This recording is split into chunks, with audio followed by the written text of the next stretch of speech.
सर्व माता भगिनींना अल्फा ओमेगा ख्रिश्चन महासंघाच्या वतीने महिला दिनाच्या खूप खूप शुभेच्छा. खूप आनंद होतोय की सर्व महिला खूप महत्त्वाच्या आहेत आपल्या देशासाठी, आपल्या चर्चसाठी, आपल्या मंडळीसाठी, चर्चसाठी व सेवेसाठी. तर त्या कणा आहेत. कारण खूप अभिमान वाटतो महिलांविषयी की त्यांनी खूप चांगली सेवा आतापर्यंत संपूर्ण महाराष्ट्रामध्ये चर्चमध्ये केलेली आहे. तुमचा अभिमान आम्हाला सदैव आहे आणि मला खूप आनंद होतोय की आज महिला दिनाच्या तुम्हाला शुभेच्छा देताना. आणि तुमच्यासाठी मी काही खास वचनं वाचतो की जी नीतिसूत्रेमध्ये लिहिलेली आहेत आणि जरूर आपण ही आपल्या हृदयपटलावर प्रत्येकाने ठेवावं. ज्या तरुण महिला आहेत, ज्या मुली आहेत, त्यांनी पण ह्या गोष्टी लक्षात ठेवा. आणि ज्या सध्या आई म्हणून कोणी भूमिकेत असेल, बहीण असेल, आजी असेल, या सगळ्यांना आमच्याकडून खूप खूप शुभेच्छा. तुम्ही खूप सुंदर आयुष्य जगलात म्हणून आज तरुण लेकरं खूप चांगल्या परिस्थितीमध्ये आहेत. तर नीतिसूत्रे याचा 31वा अध्याय आणि 10च्या पुढे मी काही वचनं वाचतो, ती जरूर आजच्या ह्या महिला दिनानिमित्त आपण स्मरणात ठेवा. टायटलच आहे सद्गुणी स्त्री. बघा, स्त्रीकडून प्रत्येकाला अपेक्षा आहे. मी अनेकदा सांगत असतो, स्त्री हीच कुटुंबाची प्रमुख आहे, दुसरं कोणी नाही आहे. तुम्ही ज्या प्रकारे तुमच्या घराला सावरता त्याचप्रमाणे घर तुमचं पुढं जात असतं. तुम्ही चांगले आहात तर घराचं चांगलंच होणार. तुम्ही जर चुकीचं पाऊल टाकाल तर नक्कीच त्या घराला घरघर लागते आणि घर वेगळ्या परिस्थितीमध्ये जाण्यापासून कोणी वाचू शकत नाही. तर सद्गुणी स्त्रीची गुणही खूप महत्त्वाची आहेत आणि मला खूप आनंद होतो की आपल्या महिला खूप चांगल्या आहेत, खूप चांगल्या रीतीने त्यांनी घराला, कुटुंबाला, मंडळीला सावरलेलं आहे. त्यांच्यासाठी वचनं आहेत. सद्गुणी स्त्री कोणाला प्राप्त होते? तिचे मोल मोत्याहून अधिक आहे. तिच्या पतीचे मन तिजवर भरोसा ठेविते. त्याला संपत्तीची वाण पडत नाही. ती आमरण त्याचे हित करीते, अहित करीत नाही. ती लोकर व ताग खटपटीने मिळविते आणि आनंदाने आपल्या हाताने काम करीते. ती व्यापारी गलबतासारखी आहे. ती आपली अन्न सामुग्री दुरून आणते. रात्र सरली नाही तोच ती उठून कुटुंबाच्या अन्न सामग्रीची व्यवस्था करीते आणि आपल्या दासीस त्याच्या अन्नाचा वाटा देते. शेताची चौकशी करून ती विकत घेते. ती आपल्या हातच्या कमाईचे द्राक्षास मळा लाविते. ती बलरूप पट्ट्याने आपली कंबर बांधिते. ती आपले भाऊ नेटाने कामास लाविते. आपला उद्योग फायदेशीर आहे हे तिला कळते. तिचा दिवा रात्रीस मालवत नाही. ती चाती आपल्या हाती घेते. ती हातांनी चरकी धरिते. ती गरिबांसाठी मूठ उघडीते, गरजवंतास हात देते. आपल्या कुटुंबाकरता तिला बर्फाचे भय वाटत नाही, कारण तिचे सर्व कुटुंब किरमिजी बनात पांघरलेले असते. ती आपणासाठी बेलबुट्टीदार पलंगपोस करते. तिचे वस्त्र तलम तागाचे व जांभळे आहे. तिचा पती वेशीत देशाच्या वडील मंडळीत बसला असता तेव्हाच ओळखीता येतो. ती तागाची वस्त्रे करून विकते, व्यापारास कमरबंद विकत देते. बल व प्रताप हीच तिची वस्त्रे आहेत. ती पुढील काळाविषयी निश्चिंत राहते. तिच्या तोंडातून सुज्ञतेचे बोल निघतात. तिच्या जिभेच्या ठायी दयेची शिक्षण असते. ती आपल्या कुटुंबाच्या आचारविचाराकडे लक्ष देते. ती आळशी बसून अन्न खात नाही. तिची मुले उठून तिला धन्य म्हणतात. तिचा नवरा उठून तिची प्रशंसा करून म्हणतो, बहु स्त्रियांनी सद्गुण दाखवले आहेत, पण तू त्या सर्वाहून वरचढ आहेस. सौंदर्य भुलवणारे आहे व लावण्य व्यर्थ आहे. परमेश्वराचे भय बाळगणाऱ्या स्त्रीची प्रशंसा होते. तिच्या हाताचे श्रमफल तिला लाभू द्या.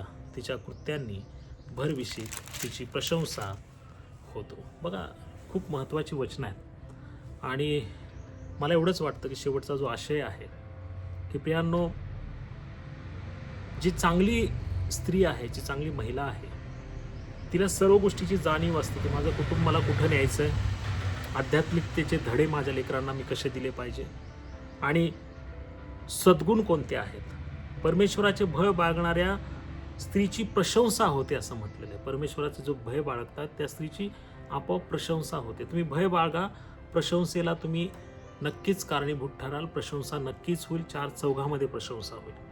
तिच्या हाताचे श्रमफल तिला लाभू द्या. खूप चांगलं तुम्ही काम करताय आणि मला खात्री आहे की ही खूप चांगली सेवा मला वाटतं महिला सर्व महाराष्ट्रामध्ये करतायत. फक्त काही गोष्टी ज्या आहेत त्या तुमच्यावर डिपेंड आहे, तेवढं लक्षात ठेवा. महिला आपल्या घराच्या प्रमुख आहेत. मी अनेकदा सांगत असतो की महिलाच घराचा कारभार करतात. आम्ही फक्त पुरुष मंडळी दिसायला मोठे दिसतो, बाहेर राहतो, खूप मोठ्या मोठ्या गोष्टी करतो, परंतु शेवटी महिलांशिवाय त्या घराला अर्थ नाही, त्या घराला सौंदर्य नाही, त्या घराला संपन्नता नाही, त्या घराला ग्रहसौख्य नाही, त्या घराला शिस्त नाही. त्यामुळे महिलांची जबाबदारी पुरुषांपेक्षाही मोठी आहे. त्यामुळे नेहमी लक्षामध्ये ठेवा की तुमची जबाबदारी तुमच्या घराची प्रशंसा करू शकते, तुमच्या समाजाला उंच करू शकते, तुमच्या समाजाला एक मोठं आशेचं स्थान निर्माण करून देऊ शकते. त्यामुळे ह्या महिला दिनी एक संकल्प करणं आवश्यक आहे की माझ्याद्वारे मी उत्तम काम करेल, माझ्या कुटुंबाला सावरेल, माझ्या मंडळीला सावरेल, माझ्या शहरातील महिलांना मी सावरेल.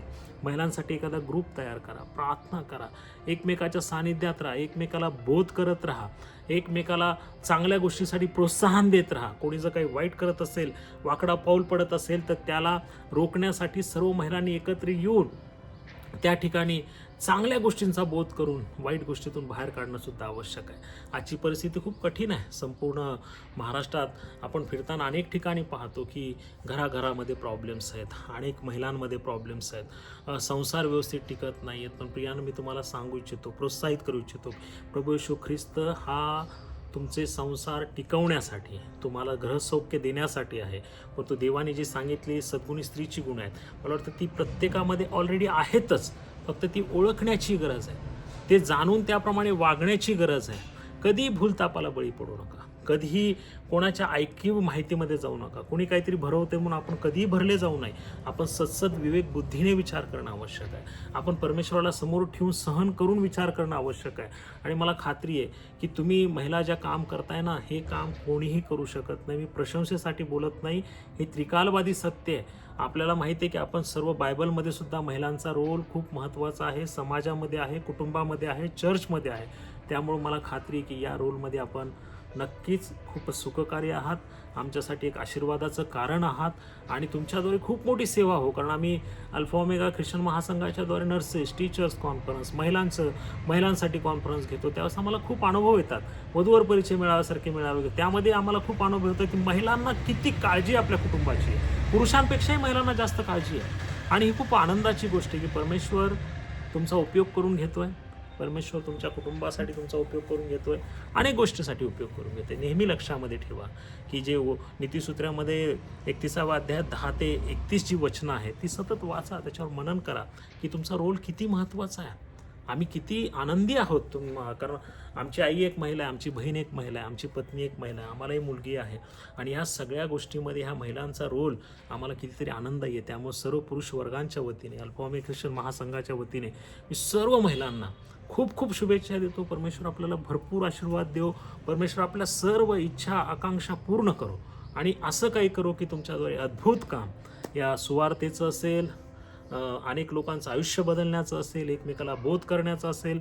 बघा, ज्या रोलमध्ये तुम्ही असाल, कोणी मुलगी असेल आईवडिलांचा सन्मान करा, कोणी पत्नी असेल आपल्या पतीचा आईवडिलांचा सन्मान करा, कोणी आजी असेल आपल्या नातवंडांनी आजींचा सन्मान करावा, आजीने आजीच्या रोलमध्ये बोध करायचा, तो सर्व लोकांना बोध करा. आई आहेत, आईने बोध करावा. बघा, तुमच्या अनुभवाचा उपयोग कुटुंबासाठी खूप महत्त्वाचा आहे. आणि मला खात्री आहे की तुम्ही जे करत आहात ते उत्तम आहे. महिला दिन आपल्यासाठी महत्त्वाचा आहे. सर्व महिला दिनाच्या विशेष आपल्याला शुभेच्छा देतो की परमेश्वर आपल्याला खूप आशीर्वादित करो. Thank you very much.